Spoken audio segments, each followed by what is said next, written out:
좋은 아침입니다. 우리 찬양하시면서 아침 제풀 함께 들으시겠습니다. 나 무엇과도 주님을 바꾸지 않으리. 다른 어떤 은혜 구하지 않으리. 오직 주님만이 내 삶의 도움이시니 주의 얼굴 보기 원합니다. 주님 사랑해고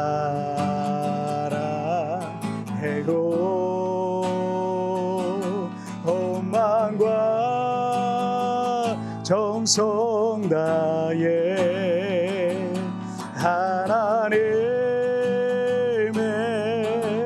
신실한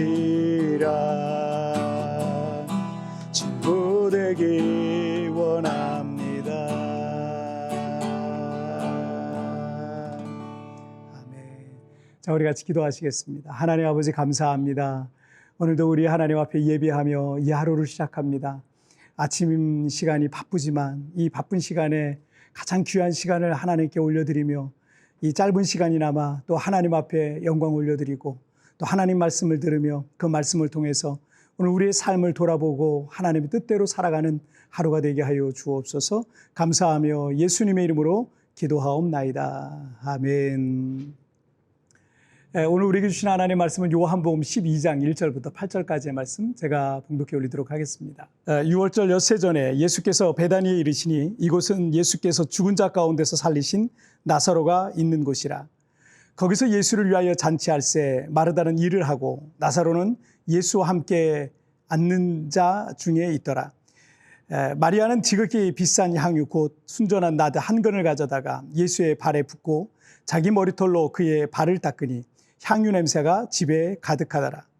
제자 중 하나로서 예수를 잡아줄 가룟 유다가 말하되 이 향유를 어찌하여 300데나리온에 팔아 가난한 자들에게 주지 아니하였느냐 하니 이렇게 말함은 가난한 자들을 생각함이 아니요 그는 도둑이라 돈깨를 맞고 거기 넣는 것을 훔쳐가미러라. 예수께서 이르시되 그를 가만두어 나의 장례할 날을 위하여 그것을 간직하게 하라. 가난한 자들은 항상 너희와 함께 있거니와 나는 항상 있지 아니하리라 하시니라. 아멘. 요한복음 11장은 예수님께서 이 죽은 나사로를 살리셨던 사건을 다루고 있습니다.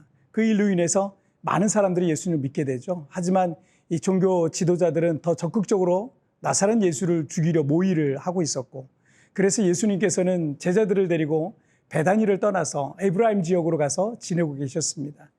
오늘 본문인 요한복음 12장은 6월절을 일주일 정도 앞두고 예수님께서 다시 베다니를 방문하셨을 때 있었던 사건을 다루고 있습니다. 2절을 한번 보시죠. 거기서 예수를 위하여 잔치할새 마르다는 일을 하고 나사로는 예수와 함께 앉은 자 중에 있더라. 예수님께서는 이 베다니의 마르다와 마리아 그리고 죽었다가 다시 살아난 나사로의 집에 가셨던 것으로 보입니다.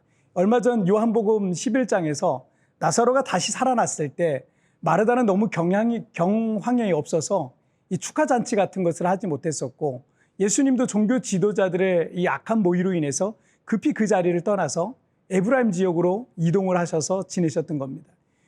마리아의 언니 마르다는 오늘 본문에 보니까 여느 때와 마찬가지로 예수님과 제자들을 위한 음식 준비로 분주했고, 기적의 주인공인 나사로는 예수님과 함께 식탁에 앉아 있었던 것입니다.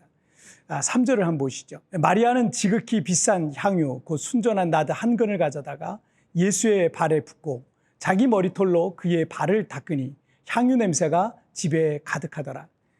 마르다의 동생 마리아는 매우 비싼 향유 곧 순전한 나드 한 근을 갖고 와서 식사 전인 예수님의 발에 붓고 자기 머리털로 그의 발을 닦으니 온 집안에 향유 냄새가 가득하게 된 겁니다. 향유 냄새가 가득한 이 잔치자리에 있었던 사람들은 이게 무슨 일인가 하며 적잖은 이 소동이 일어났습니다.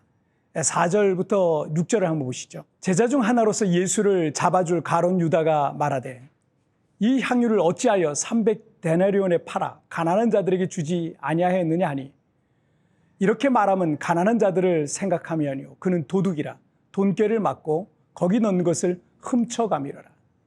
제자들 중에 가장 흥분하며 화가 난 사람이 있었는데 가룟 유다였습니다.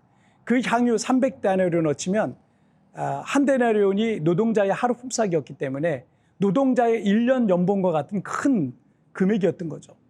가룟 유다는 차라리 그걸 팔아 가난한 자들에게 나눠주면 얼마나 좋았겠냐라고 그럴듯한 말을 하고 있지만 사실 그는 이 탐욕에 눈이 먼 도둑이었습니다. 예수님의 전도단 일행의 재정을 담당하는 사람이었지만 그는 공금을 몰래 빼돌려서 횡령했던 자였던 것으로 성경에서 말씀하고 있습니다. 자, 그런데 7절과 8절을 보시면 예수께서 이르시되 그를 가만두어 나의 장래한 날을 위하여 그것을 간직하게 하라. 가난한 자들은 항상 너희와 함께 있거니와 나는 항상 있지 아니하리라 하시니라. 예수님께서 물질로 가난한 자들을 돕지 말라는 게 아니죠. 이 세상이 끝날 때까지 가난한 자들은 항상 있을 거고 믿는 자들은 그들을 도와야 할 도덕적 책임이 있는 것입니다.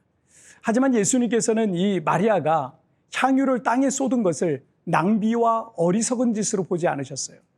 그리고 마리아가 일주일 뒤에 있을 예수님의 장례를 미리 예비했다라고 칭찬을 하셨던 겁니다. 유대인들은 사람이 죽으면 땅속에 매장하는 것이 아니라 보통은 이 동굴과 같은 곳에 시체를 넣어서 뉘어놨습니다. 그렇게 동굴에 시신을 모셔놓고 시체가 썩기 전에 향유를 발라서 최대한 시체 썩는 냄새를 줄이려 했던 거죠. 왜 예수님께서 이 마리아의 행위를 예수님의 장례를 예비한 것으로 말씀하셨냐면 예수님께서 십자가에 달려 죽으신 뒤에 동굴에 매장되시지만 시체가 썩기도 전에 예수님은 부활하셨던 겁니다. 그래서 여인들이 향유를 갖고 무덤에 갔었지만 예수님의 시신이 없었기 때문에 향유를 시신에 바를 수 없었던 겁니다. 그래서 오늘 본문의 마리아의 행위는 예수님의 장례를 미리 예비한 것과 같다라는 겁니다. 그러니까 마리아는 감사한 마음으로 했지만 그것은 예수님의 장례를 예비한 일이 된 거죠. 자, 오늘 본문은 마리아의 행위와 가룟 유다의 마음이 대조되고 있습니다. 마리아는 영적 가치를 더 귀한 것으로 갖고 있었지만 가룟 유다는 세속적 가치를 따라 산 대표적인 사람이었던 거죠. 더더구나 이 가룟 유다는 예수님의 12제자 중에 하나였다는 것이 더 충격적인 거죠. 아무리 오래전부터 교회를 다니고 있다 하더라도 심지어 그가 신학교를 가서 어찌어찌 하다 보니 목사라는 지책을 갖고 있다 할지라도 얼마든지 세속적 가치를 따라 사는 사람이 될 수 있다는 것을 보여주는 하나의 예입니다. 안타깝지만 사실입니다. 우리는 죽을 때까지 영적 가치와 세속적 가치, 물질적 가치 사이에서 갈등하며 살게 됩니다. 우리 교회에서도 목장, 구역을 이끄는 이 작은 목자와 같은 평신도 리더들을 세울 때에도 4-5가지의 이 자격 요건을 점검합니다. 좋은 인품을 갖고 있어야 되고 예배 생활, 봉사 생활, 기도 생활, 그리고 11조 생활, 이렇게 5가지는 필수로 보고 있습니다. 다른 건 다 되는데 11조 생활이 안 되는 분들이 많습니다. 그런데 예수님께서 마태복음 6장 21절에서 내 보물이 있는 곳에 내 마음도 있다라고 말씀하셨습니다. 사람의 마음은 어디에 물질을 쓰느냐를 보면 그가 어디에 가치를 두고 사는가를 짐작해 볼 수 있는 겁니다. 왜냐하면 물질이 가는 곳에 내 마음도 가 있기 때문입니다. 그래서 교회 리더는 적어도 교회에 가치를 두고 또 믿음 생활과 영적 생활에 가치를 두고 사는 사람이어야 하는 최소한의 조건이 있는 거죠. 그래서 여러분 11조 생활은 신앙 생활에 있어서 반드시 여러분이 도전하고 또 넘어가야 될 영역입니다. 여기에 시험 들어서 신앙의 성적이 멈춰버린 사람도 많고 늘 물질의 시험에 빠지는 이들도 많습니다. 아마 여러분 안에도 늘 이 싸움이 있을 거예요. 저도 차비가 없어서 1시간 동안 교회를 걸어서 가야 하는 그런 시기도 저에게 있었어요. 그렇지만 아무리 작은 물질이라도 11조 생활을 계속해왔고 단 한 번도 빼먹은 적이 없습니다. 이게 단지 헌금 생활의 문제가 아니에요.